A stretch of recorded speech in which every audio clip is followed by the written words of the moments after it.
Hey, how's it going? Caden here, and I want to say that this is a very, very common issue in the agency space. We've talked about it before, and I'm going to go into the specifics as to why it's wrong and why many people are still on this and they think that it works. So you can be on the lookout if an agency or a team, or even if you're doing this yourself, this will help you guys out. So ROAS is obviously not the right metric to look at. The reason for that is because the platforms like Meta and Google do not talk to one another. So ROAS will say, hey, Google got a sale, Meta got a sale, but the reality is you only got one sale. And this is just a very simple equation, but what tends to happen is that the first click, so let's say Meta is the first click, sometimes there is a breakdown in attribution. So it does not necessarily contribute to saying, hey, I got a sale. It just disappears, but it's still contributed to the sale that you see inside of the business. So the reason why this happens is because if you're further up the funnel in the buying cycle, so let's say you show an ad to someone, it's the first time they've seen your brand, they see the ad, they don't click on it. Maybe they look you up organically and they Google your brand name, and then they go back to their normal day because they're not fully sold yet. You show them another ad, it's like more of a social proof or something that's more personalized towards where they're at in the funnel, that's more middle of funnel. They have maybe some hangups or things that they didn't fully understand yet. The ad explains it to them. They're like, oh, I'm interested, but maybe I don't want to purchase it right now. So then they go over to Google, let's say maybe 5, 6, 7, 8 days, and then they go to Google, type in the brand name, and then they convert to an actual sale. But the reality is typically the platform does not report the full story. In fact, we see this time and time again with a ton of proof on our CProGrowth channel. So if you haven't checked that out, I'd highly recommend it because we show the evidence of this. So I'm not just showing you visuals, but this is a very, very common mistake where people will overvalue the bottom of funnel channel because it's easier to attribute a sale to, and it looks better on a ROAS perspective. The same exact thing happens inside of POAS as well too. So profit on ad spend, people think that if you import in all the data, then it actually changes the algorithm and actually gives it extra information that it didn't have before. You still run into the attribution problem, which is a breakdown of the data being sent properly to the platform itself. You still run into the first click versus the last click. First click is going to be the hardest thing to attribute. Last click is going to be the easiest thing to attribute, which means last click is going to always look better. And so whenever you import in POAS, it's profit, yes, on ad spend, but that doesn't mean that that was the only ad that contributed to the sale. So this is extremely misleading. There's a lot of people that talk about this, and it will essentially lead you down the wrong path because you won't fully understand. You might say, oh my God, I'm making so much money on this sales camp, like the shopping campaign, sales campaign, whatever the case is. You look at it and you scale it up and you still see that money coming in. It's like, it's profit. But you don't understand that you're spending on all these other platforms that are then causing that to actually impact your business.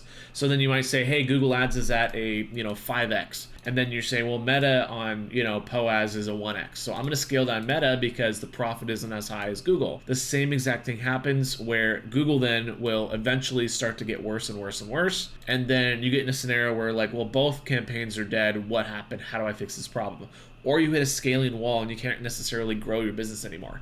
This is extremely common because people rely too much on attribution of the platforms and they don't look at more bigger picture numbers and look for correlations. So the area where this starts to get a lot more consistent and you're able to make more qualified decisions when it comes to strategy or just understanding what's happening inside of your business is when you start to get into MYRR and ENCAC.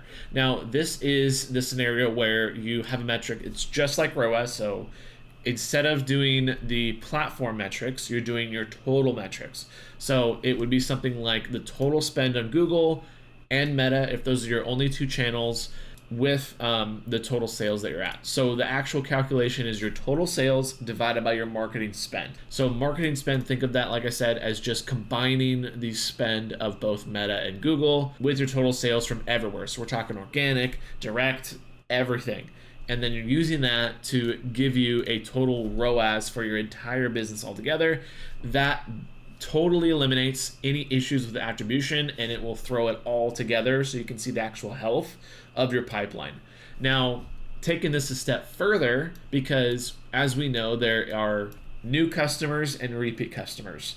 MER, since it takes the total sales, is going to actually take into account your repeat customers. So if you have a really good lifetime value, when people just come back, whether it's email, whether it's from organic, direct, any of those channels, this will affect your MYRR. So it will inflate your MYRR if you have a very high LTV. You could pause all of your ad spend and you will still see an insanely good MYRR because you'll have that LTV that's going to trickle into your business. Now, not every business is going to have a really great LTV, although all the good ones tend to have a very strong LTV because they can rely on their customer journey to come back and purchase from them again and again and again.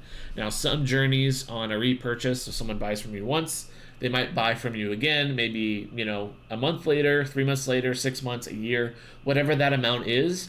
Typically, the longer a business has been around, the more accurate their LTV numbers are. And there is some scenarios where LTV continues to grow as you are essentially, working as a business, because people just like your product and they come back again and again and again and again, or the product wears out and then they come back years later.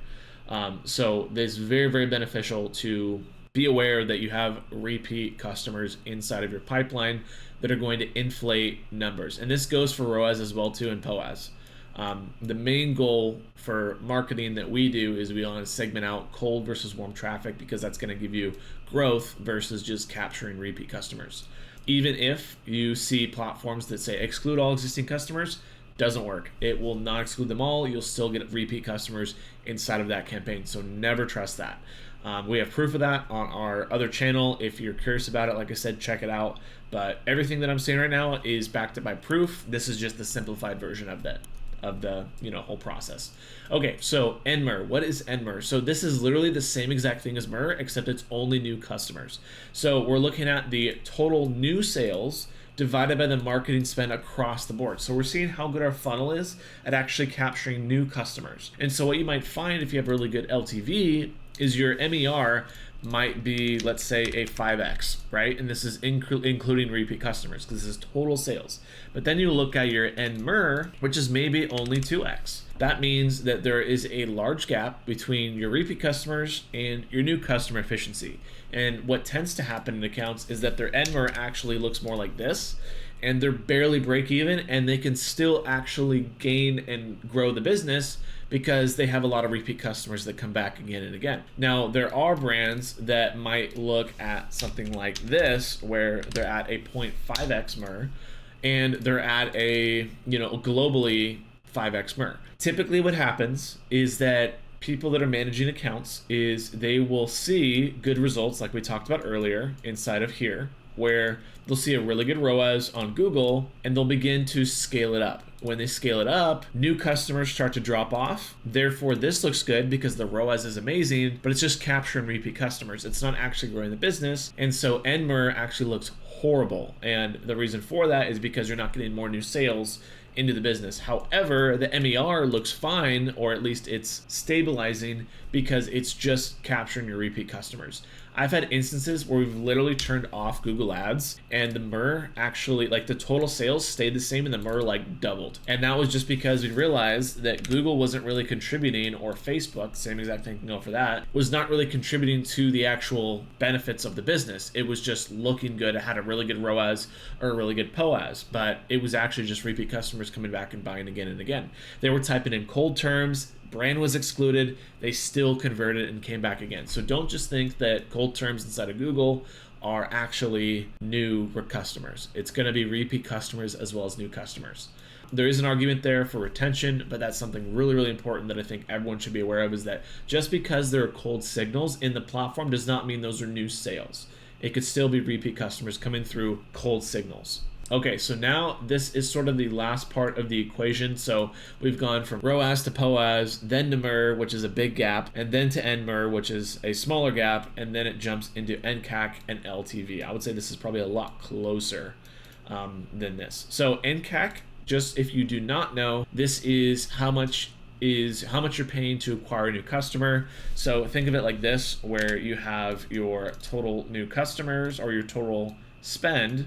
So we'll do this, total marketing spend divided by new customers.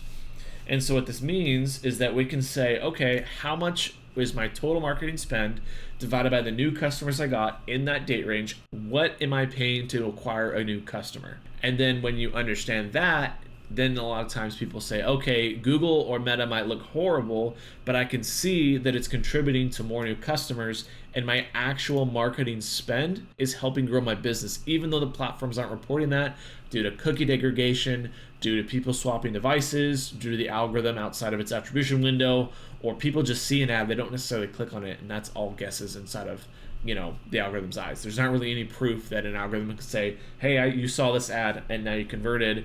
There's no link in that scenario. There's no FCLID or GCLID or any sort of identifier saying that, hey, you got this sale or you contributed to the sale. So when you look at these numbers, it bypasses all of those problems. And so NCAC is a very, very good metric to look at. I would say that this is arguably best to look at on a profitability standpoint, which comes down to understanding your specific product or your service, LTV. And so when that comes into the equation, it allows you to pretty much find a lot more opportunities that other marketers might not, because the ROAS looks bad. But then you notice, hey, I pushed product A, contributes to a lot better results on my P&L or my actual business.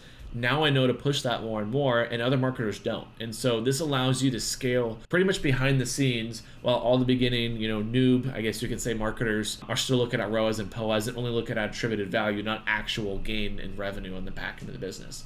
Now, with that being said, P&L optimization is something that's kind of bleeds into, and this is sort of the area that we live in. And the reason why that's the case is because it allows for that extra layer of growth that we wouldn't normally be able to do if we're looking at ROAS or POAS. And it gives us the ability to essentially say, hey, here's my money in your bank account versus here's what the algorithm says. So it's actual true business KPIs that matter. Now, if you don't understand this, or you don't really have an idea of where you're at on this, you can use these calculations to help better understand that.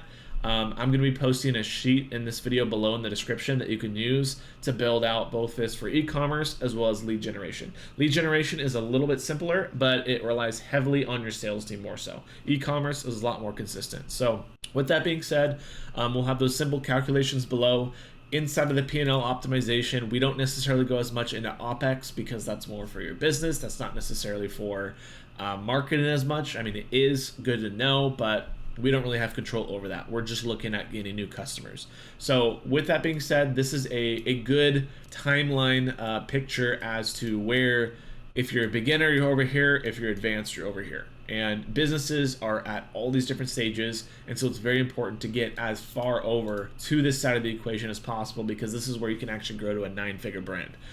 There's no 9-figure brands out there that are not optimizing off of a P&L in some way, shape, or form. Now, they might not be good at optimizing off of this because they think that there's cold signals, but they're not, which is a fault of the ad management team. But they are looking at the P&L and trying to grow their overall new customer base and the repeat customer base as well too, retention, all that kind of stuff. So it's a whole world out there that a lot of people are still unaware of. So I would highly encourage you to look at these calculations, look them up. You can even ask ChatGPT and they'll be able to give you information on that. But just get a baseline of this, and then I'll, like I said, post that sheet for you guys in the description.